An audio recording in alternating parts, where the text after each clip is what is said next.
Hey guys, so this is an important post because it's about mental health advocacy. So, there's a lot of preconceived notions that therapists just charge $300 an hour in their cushy office and don't care about access to mental health. As you know, I've already expressed my concerns to insurance companies, but it didn't stop there. I also wrote our insurance commissioner. I wrote the American Psychological Association. I wrote the president of the American Psychological Association and the past president of the American Psychological Association, which some of them responded, but it was mostly a thank you next scenario. Like just that, yes, we don't have quality mental health care. Yes, there's supposed to be parity laws where physical health and mental health are considered the same, but that's just not true. I don't know why, because if your mental health is suffering, then your physical health suffers, your job suffers, your family life suffers, everything goes downhill. But in our country, in America, for whatever reason, mental health is still treated as something different than cancer, diabetes, sickle cell anemia. And I'm private pay now because I have to be, not because I want to be.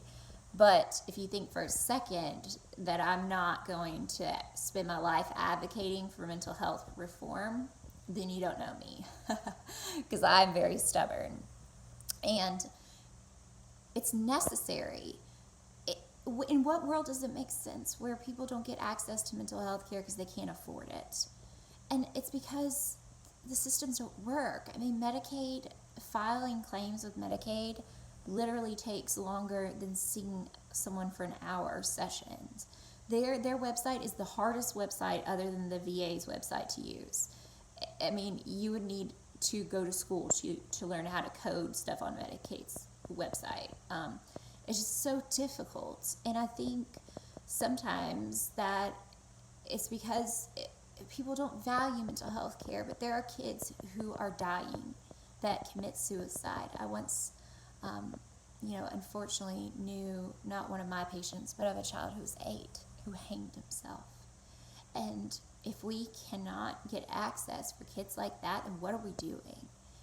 And see, I always have to watch my tone because I'm a female, right? And so what is passion is often mistaken for being mean. And I'm not being mean, I care.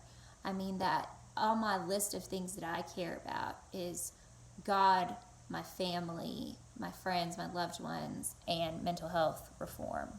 I actually got offered a position that is not paid to fight for mental health rights here in the United States. And of course, I'm going to do it. I don't care how long it takes. I don't care if it takes all of my time. I don't care if I get, I'm obviously not getting paid for it, but it doesn't matter because I believe in it so strongly that everyone should have access to mental health care.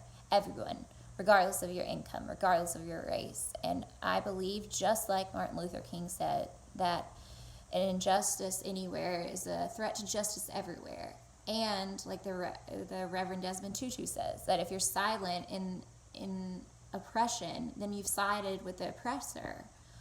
Just because I'm self-paid doesn't mean that I'm going to stop the fight, and it doesn't mean that I'm not going to use sliding scales or pro bono, or that I'm just going to chill in my office. Like, that was never the point, nor will it ever be the point.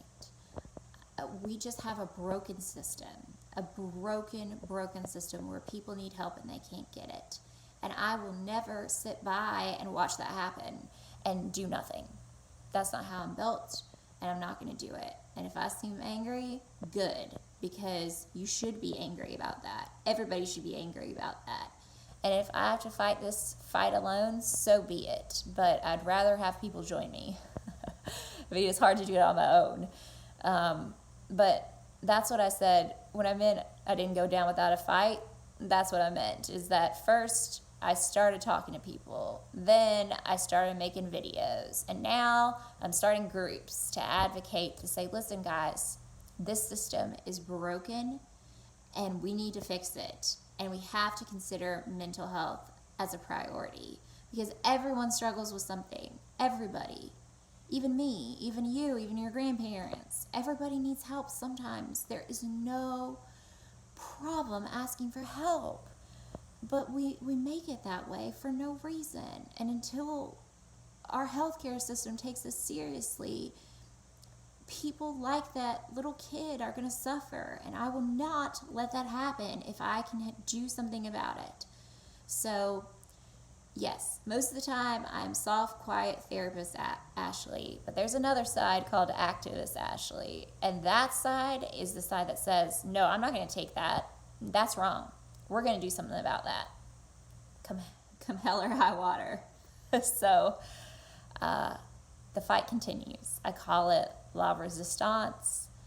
I will always advocate for mental health reform. I want it to be better. I'm not satisfied with the status quo. And if you want to join me, please do. Yeah, I need your help. So that's how I feel about that. I hope I didn't make anyone too mad, but if I did, I'm sorry. Just speaking the truth. And sometimes all it takes is one person to be like, no, this is not right. This is not how it's going to go. This is not fair. And we got to change it.